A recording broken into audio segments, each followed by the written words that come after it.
Ian Bloomer. I'm 28 years old. I grew up on the south side of Baltimore in a little area called Arbutus. My parents in the military. They were pretty hard on me. They both went to war, so I think that kind of had an effect on them. I grew up pretty much in a party environment. They were young. My mom was like 20 when she had me, got deployed 2 weeks after I was born. And I was actually born in Germany, so my aunt from Indiana came and got me while my mom and my father were fighting for our country. Yeah, so that kind of put a strain on the relationship with my mother, at least. I didn't actually grow up knowing my real dad. My mom kept me from him.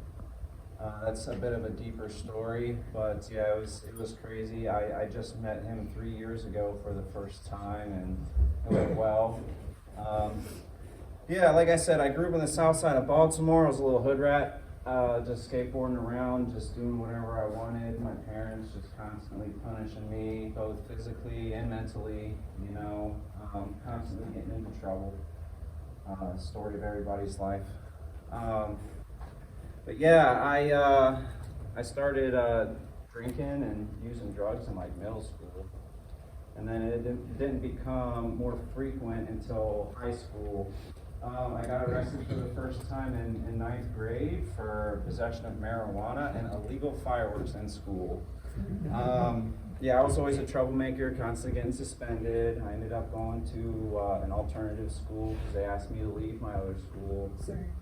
Yeah, I went to rehab twice in high school, got locked up as a juvenile for 6 months in high school, just in constant rebellion. Had no concept of God, not a true concept. I knew he was there. I know that people go to church.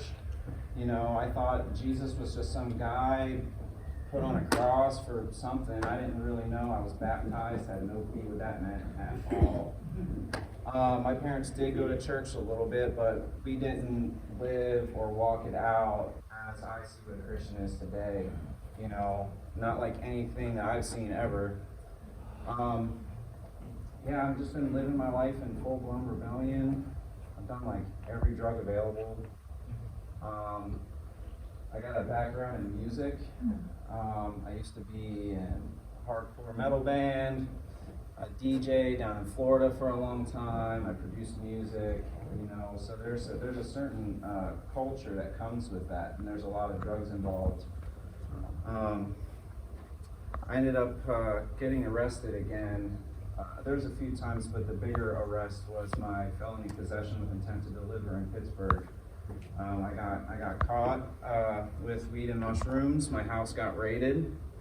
I was facing a lot of time, but God was still working in this situation. I got a break from the justice system, I guess, and since I was a first-time offender for a felony, and I owned up to it at the scene, like this is all my stuff, they gave me a year of high-impact probation, which I took off from.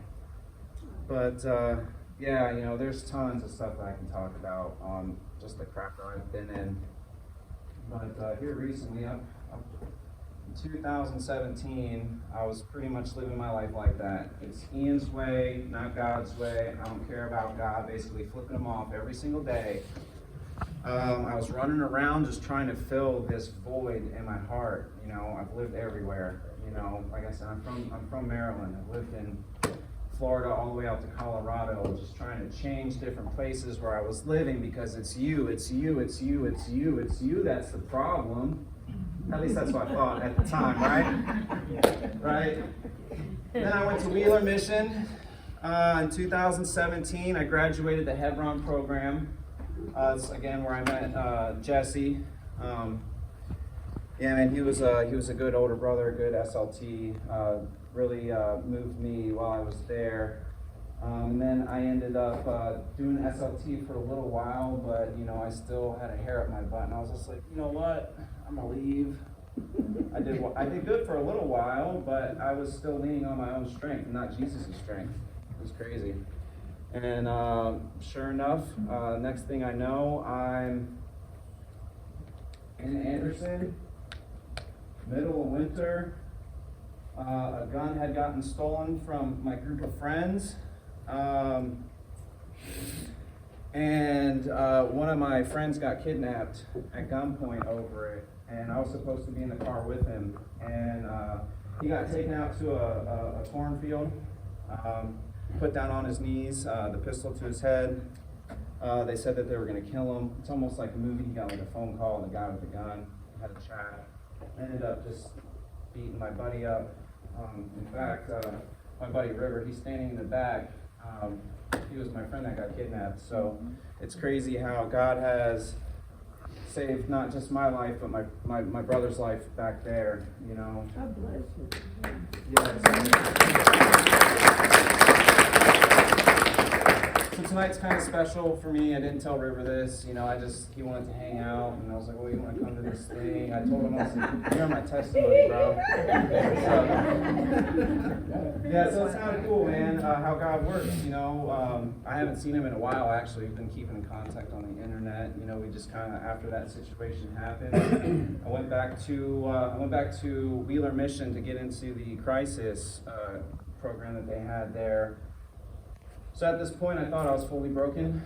This was at the beginning of the year in like January, February. And I still had a little bit of pride and arrogance walking into there. Oh, I've done this before, I got this. This is gonna be no problem. But then like a month later, they asked me to leave. You know, just one too many arguments. And they were like, you gotta go. So that landed me at the men's shelter once again. And I came to Shepherd for church, and I saw Jesse and I saw Tanya. And Jesse walks up to me, and he's like, "What'd you do, idiot?" You know? I was like, well, do I really have to explain myself? I'm sure you can figure it out, you know.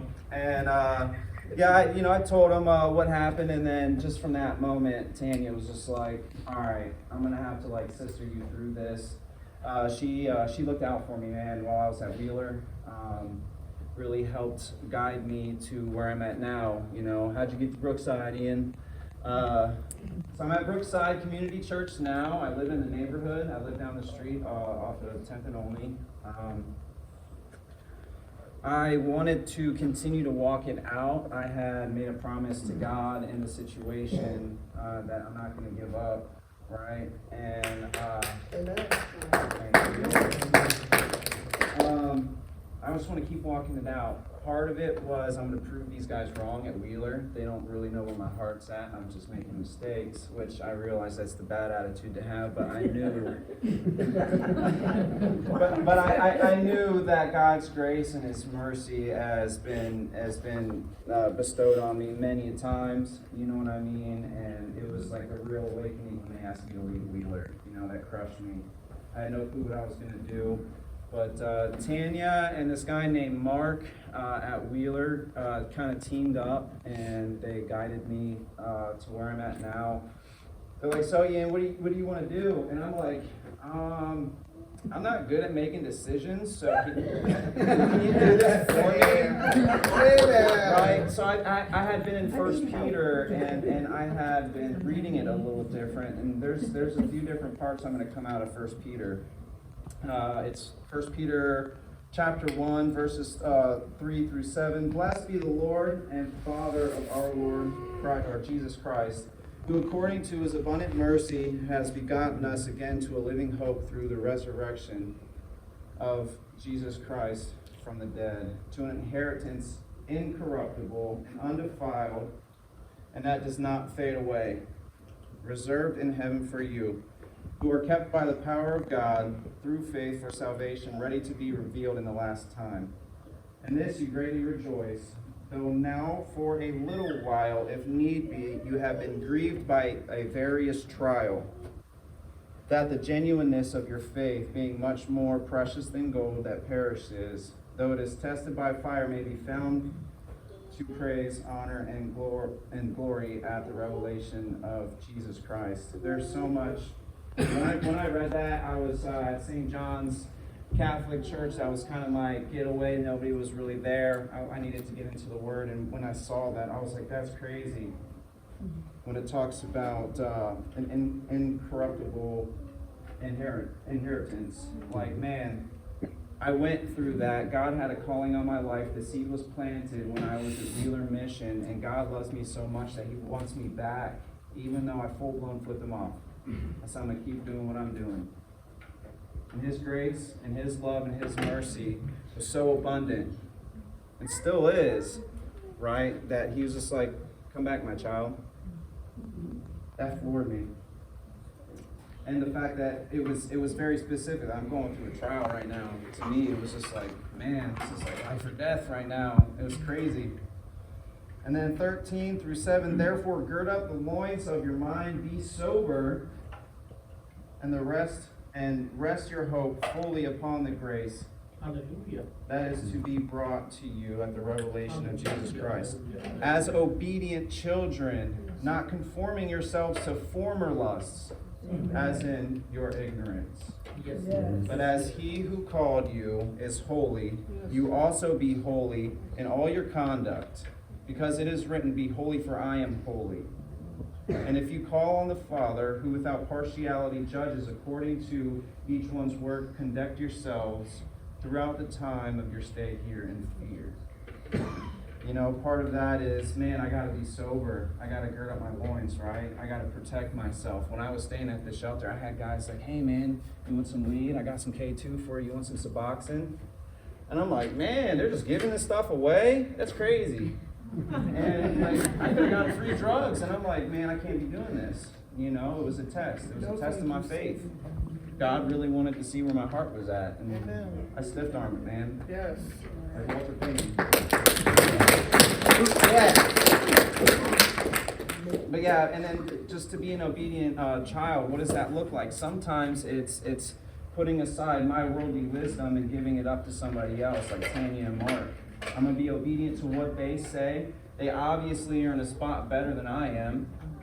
You know, it's not about material or anything, but if we're steward of the little things, God's going to allow us to be stewards of the big things. And these guys are case managers. They might know something, you know.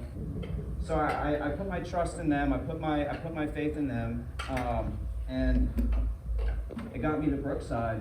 It was really cool to kind of go through all of this, even though it wasn't the most comfortable thing I've ever been in.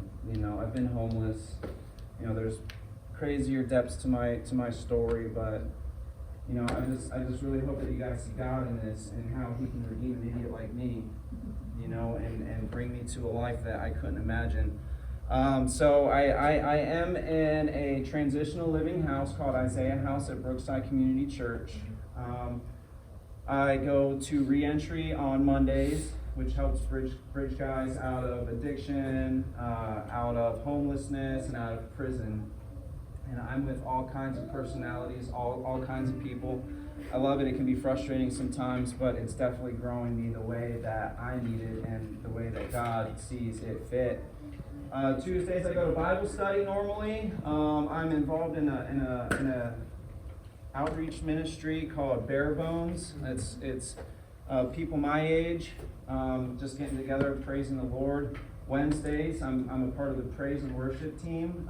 God has blessed me to be able to use my ability with sound and music for the church, which once used to be used for evil. So I thought that was really cool. Like, hey man, God's allowing me to use my gifts, you know, in a healthy manner, you know, in a way that I'm not idolizing anything else but Him. It's really cool. So that's Wednesdays. Fridays, I got 180 recovery. It's very much like CR. Sundays, I go to church. I have meetings. I started a hiking ministry in our church. I'm trying to do some more stuff.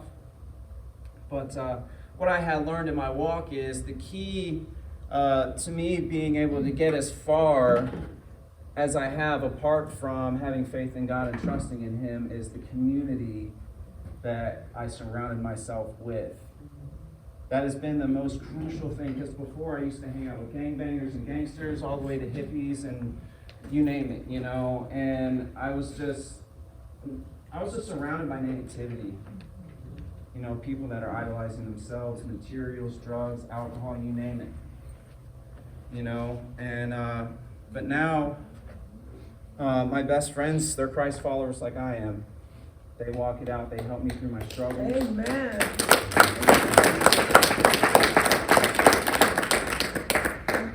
All my role models, such as Jesse, Lauren, they're real strong Christians. I get the pleasure to work with Jesse at work. I'm constantly put in check. There's accountability everywhere that I go. And that was another thing. Hey, yeah, it's all right. It's all right. So that's what's important though too. Finding a brother that's going to call you on your crap. Amen. Yeah. Like, man, because before I didn't realize that, hey, my friend's going to let me take some Xanax and start some cocaine. Yeah, you're my buddy. No, he didn't care about my life. That's right. He didn't care about my life at all. You're going to let me die? Exactly. You know, now I got guys that look at me like, hey, don't even look at the liquor store, bro. You need to put yourself in check. You know, but I can get vulnerable with these guys that I tell everything to.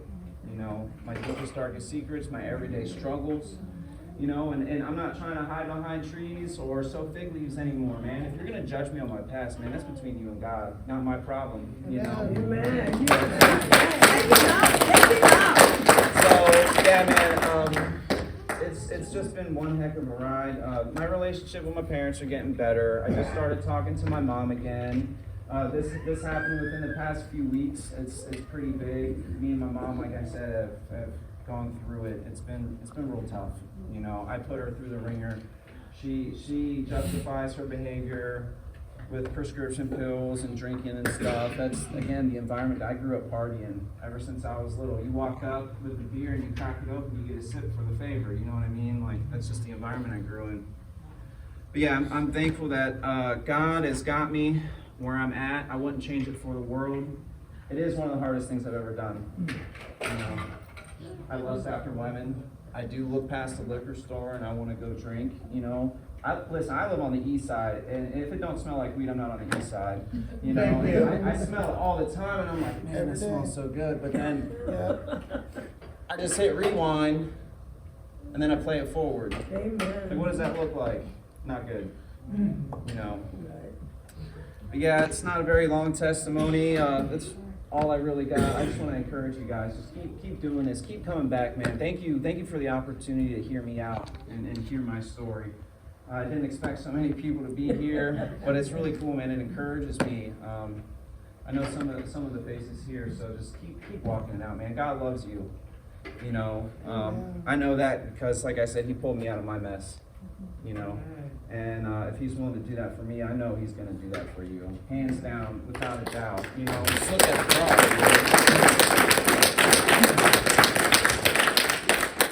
Yeah, that's all I really got for you guys. Thank you again. God bless you.